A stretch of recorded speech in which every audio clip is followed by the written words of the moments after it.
السلام عليكم، ازيكم؟ عاملين ايه؟ وحشتوني جدا. معاكم جهاد. النهارده الفيديو بتاعنا هيكون فيديو مشتريات، فيديو مختلف شويه. ده الجزء التاني من المشتريات بتاعتي. اشتريت شويه حاجات كده للمطبخ من قسم البلاستيك، وكمان جبت حاجات خاصه بالنظافه بتاعت البيت.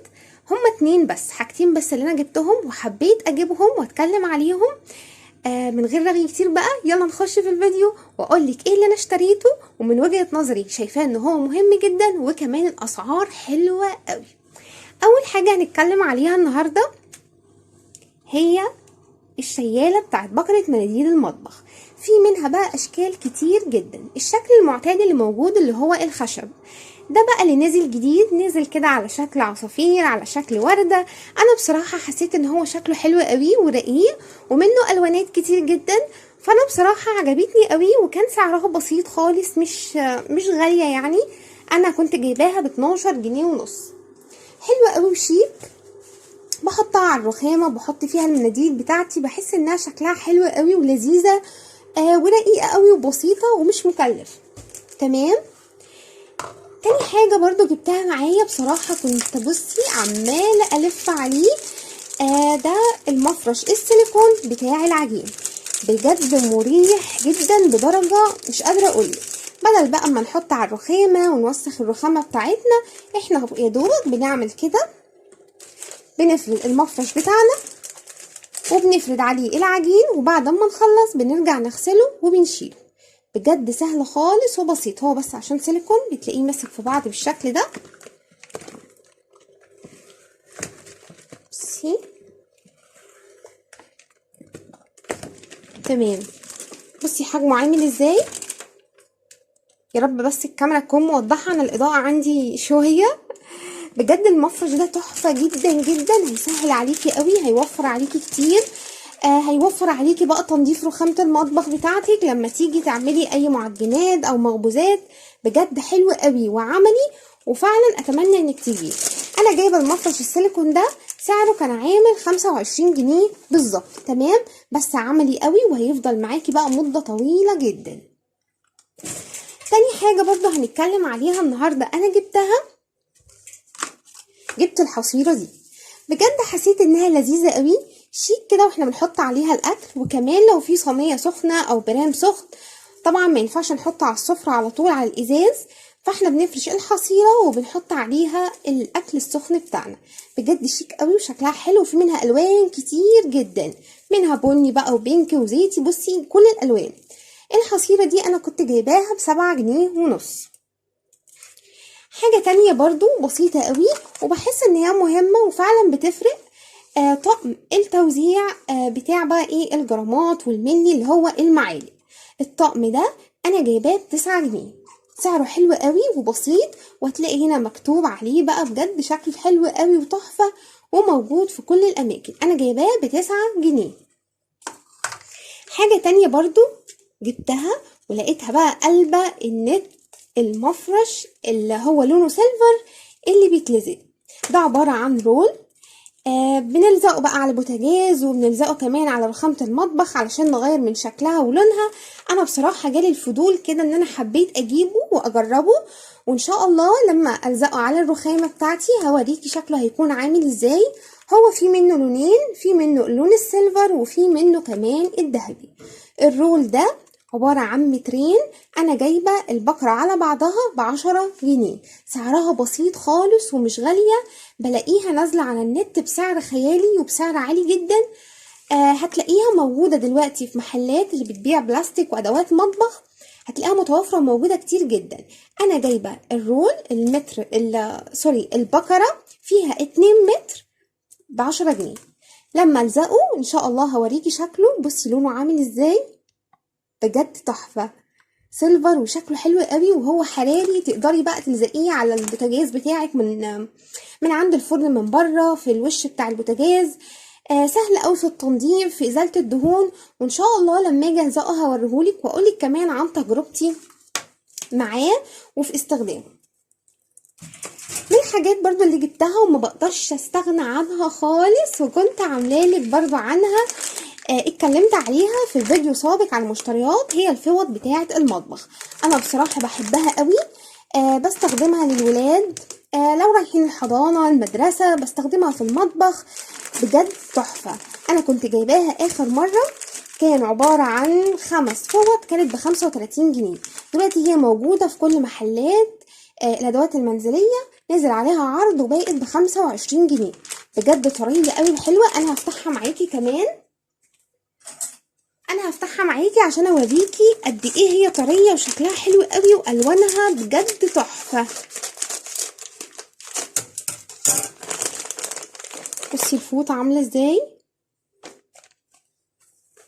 اشكالها تحفه، كيوت خالص والوانها حلوه وطريه جدا جدا، وبتمتص بقى اي سوائل. حلوه قوي مثلا لو عندك بيبي تبقى موجوده معاكي في شنطتك، لو في اطفال للنادي للمدرسه، بجد حلوه قوي والوانها تحفه. منها بقى اللبني والاورنج، حتى بصي الاورنج رسمه تانية مختلفه، عباره عن ارنوب كده، شكلها بجد لذيذ حلوه جدا. ومنها اللون الاخضر، وفي اللون البينك ده، في منها الوان كتير جدا، هي حلوه قوي. يعني ال5 فوط ب25 جنيه، بجد تحفه. لازم تجيبيها وتبقى موجوده عندك، تستخدميها بقى للمطبخ على سفرتك لما يكون في ضيوف. بجد شيك قوي وبسيطه وسهله وسعرها حلو. بصي حتى الفوطه دي شكلها لذيذ قوي ازاي، بجد تحفه. الحاجه كمان هنتكلم عليها في الفيديو النهارده دي بقى، بصراحه انا كنت دايخه عليها. طبعا بنقف على المطبخ بنغسل المواعين، في ميه بتخرج بره ممكن نتغرق. دي حاجه حلوه قوي، عباره كده عن رسمه على شكل دبدوب. انا مش عارفه بصراحه هي الخامه ايه، بس هي بصي عامله ازاي، تحس ان هي بلاستيك بس قويه جدا. فيها الحاجات دي بتتلزق كده على الحوض، سواء هتلزقيها من قدام مثلا وانت واقفه على الحوض، هتلزقيها من قدام الناحيه دي تغسلي المواعين او اي حاجه ما تطرطش عليكي الميه، او تلزقيها كده. ساعات برضو الميه الحنفيه بقى، في ناس بتكون الحنفيه متركبه في الحيطه بتاعه السيراميك مش في الحوض ذات نفسه، فبعض الميه بقى ممكن تيجي على الرخامه، لو الرخامه مش ملزوقه كويس ممكن تلاقي الميه سربت تحت.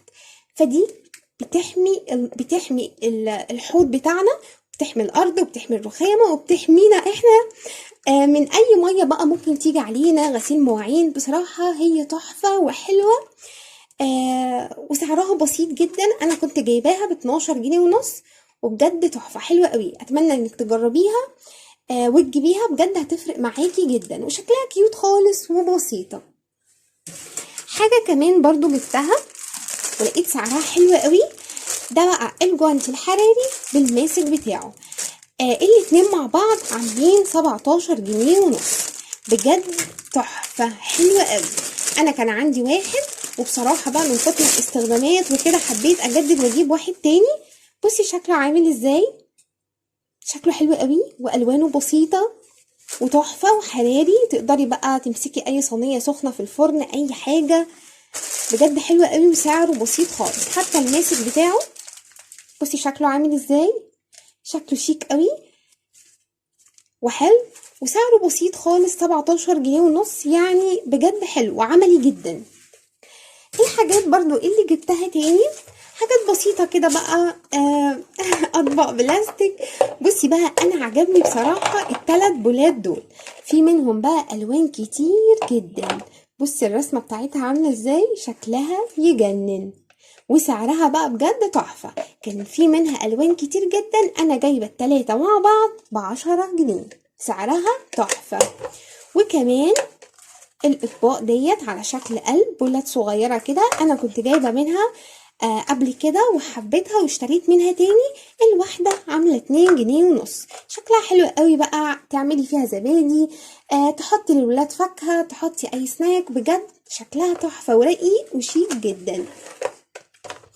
الحاجات برضو اللي جبتها قلت بقى ادلع رخامة المطبخ واجيب زرعة كده حلوة، وكمان زرعة تانية بجد شكلها شيك قوي، عاملة بالظبط كده زي الورق بتاع الصبار، وفيها ورد بسيط خالص. ودي كمان الفازة كانت عاملة دي 15 جنيه، ودي كمان 15 جنيه.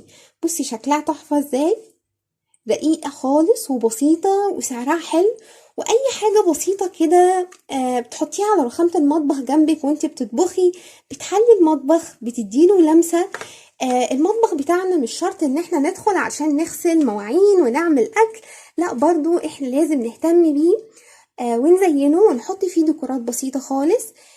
المطبخ واجهتك وواجهة البيت، اي حد ممكن يدخل مطبخك مثلا، فلازم تكوني مستعدة ان المطبخ بتاعك يكون بيرفكت زيه زي الريسبشن، زيه زي اوضه النوم، لازم تهتمي بيه. في حاجات بسيطة خالص كده لتزيين المطبخ بتاعي وفعلا بتفرق جدا وبتفتح نفس الواحد كده وهو واقف يعمل الاكل او يغسل المواعين. حاجة كمان برضو جبتها وحلوة قوي ولذيذة، القطاعة الخشب. بصي ليها مكان كده بتتعلق وهي صغيرة، حجمها مش كبير قوي. دي كانت عاملة 25 جنيه. المقاس الكبير منها كان عامل 35. بصي السمك بتاعها عامل ازاي، شكلها بجد تحفة تحفة تحفة. يعني لو انت عروسة وبتجهزي بجد هاتيها، هتفرق معاكي جدا. شكلها شيك وسهل خالص وبسيطة وحجمها صغير كمان، ما تاخدش مكان كبير في المطبخ. من ضمن برضو الحاجات بقى اللي بصراحة بنتي جابتها وشبطت فيها وقالت لي يا مامي صوريها في الفيديو اختارت المج ده. بصراحة هو شكله، بصي معلقة نطت، هو بصراحة شكله تحفة قوي. مرسوم عليه كده رسومات من بره حلوة في العلبة بتاعته. بصي بقى المج صغنن خالص وشكله كيوت ولذيذ وسكر حلو قوي. انا بصراحة انا حاسة ان انا اللي هشرب فيه مش بنوتي. شكله شيك بالمعلقة بتاعته، ممكن بقى نشرب فيه قهوة نسكافيه، نعمل لهم بقى فيه هوت شوكليت، شاي بلبن. بجد شكله شيك قوي. وبرده اللي عجبتني قوي الصينية دي، بجد شكلها حلو قوي وفي ناس كتير سألوني عنها علشان كنت بحطها على الرخامة، فكانت بتبان كده وفي ناس قالوا لي جايباها منين وسعرها. عايزه اقولك ان الصينيه دي مش بلاستيك. بصي سمع صوتها، عامله بالظبط زي شفتي كده علب البسكوت اللي مش عارفه هي بتبقى صفيح او ايه حقيقي مش عارفه. بصي عامله ازاي، هي مش بلاستيك خالص، شكلها حلو قوي، نازله جديد.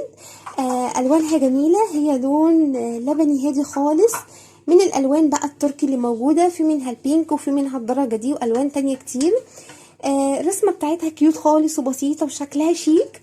بصراحه كده لما بحط فيها الشاي او بقدم كده لاي حد او انا حتى لنفسي، بحس ان انا مبسوطه قوي بكوبايه الشاي اللي بشربها.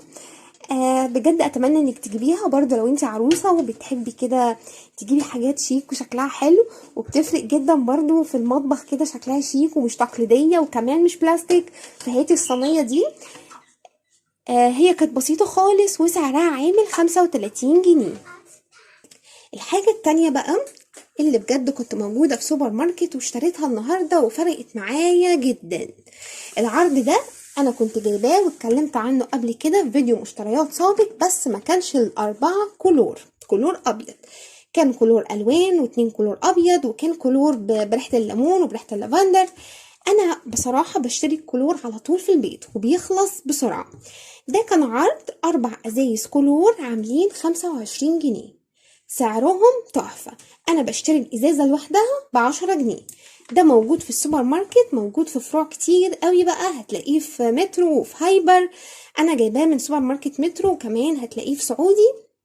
الاربعه على بعض عاملين 25 جنيه.